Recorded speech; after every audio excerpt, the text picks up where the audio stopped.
నమస్తే welcome to V6 TV. ఇక రానున్న మున్సిపల్ ఎన్నికల్లో నిజామాబాద్ కార్పొరేషన్లలో కమలం వికసిస్తోందని ఇందూరు గడ్డపై కాషాయ జెండా రెపరెపలాడుతోందని అర్బన్ ఎమ్మెల్యే ధన్పాల్ సూర్యనారాయణ అన్నారు.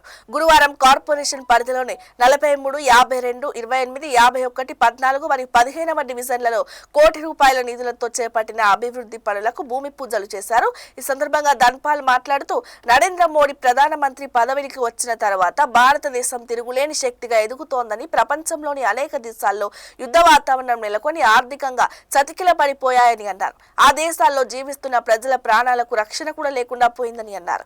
కానీ మోడీ నాయకత్వంలో ఉన్న భారతదేశం తిరుగులేని శక్తిగా విశ్వ గురువుగా ఎదుగుతుందన్నారు. ప్రధాని మోదీ పాలనలో దేశభక్తి, ఆధ్యాత్మిక చింతన, సనాతన ధర్మం రోజు రోజుకి పెరిగిపోతున్నాయని, భారతీయులంతా బీజేపీ వైపు మొగ్గు చూపుతున్నారని తెలిపారు. ఇటీవల జరిగిన మహారాష్ట్ర మున్సిపల్ ఎన్నికల్లో బీజేపీ సాధించిన తిరుగులేని విజయమే ఇందుకు నిదర్శనంగా నిలుస్తుందన్నారు.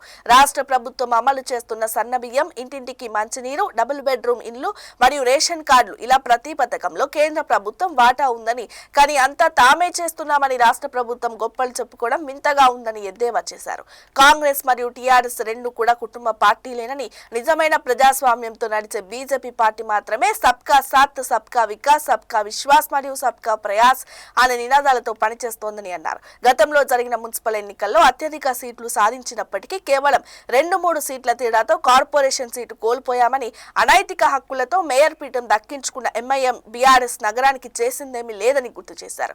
రాబోయే కార్పొరేషన్ ఎన్నికల్లో బీజేపీ తిరుగులేని విజయం సాధించి మేయర్ పీఠం కైవసం చేసుకుంటుందని, నగరాన్ని రాష్ట్రంలోనే ఉత్తమ కార్పొరేషన్ గా తీర్చిదిద్దుతామని ఎమ్మెల్యే ధన్పాల్ ధీమా వ్యక్తం చేశారు. కాంగ్రెస్ వాళ్ళు చెప్తా ఉంటారు మాది నిజమైన ప్రజాస్వామ్య పార్టీ. మీది కాదు, మీది కుటుంబ పార్టీ. బీఆర్ఎస్ అయినా కుటుంబ పార్టీ, కాంగ్రెస్ అయినా కుటుంబ పార్టీ. స్వతంత్రం వచ్చినప్పటి నుంచి ఒకే కుటుంబం వాళ్ళ వలలో చిక్కుకున్న పార్టీ కాంగ్రెస్ పార్టీ. నిజమైన ప్రజాస్వామ్య పార్టీ ఏదంటే ఈరోజు దేశంలో కేవలం భారతీయ జనతా పార్టీ మాత్రమే. సబ్కా సాత్, సబ్కా వికాస్, సబ్కా విశ్వాస్, సబ్కా ప్రయాస్ అనే నినాదంతో పేదల గురించి సుమారు 5 కోట్ల ఇండ్లు కట్టడం జరిగింది.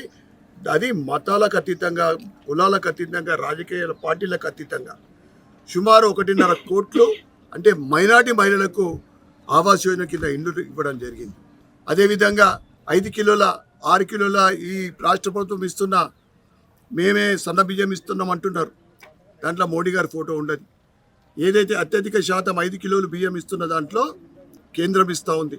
ఉచిత విద్యుత్తు అది ఇస్తుంటే మేము ఇచ్చినట్లు వీళ్ళు చెప్పుకుంటారు కాంగ్రెస్ ప్రభుత్వం.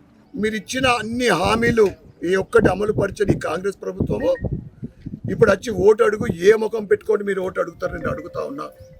ఇవి పోకుండా అప్డేట్స్. Stay with us.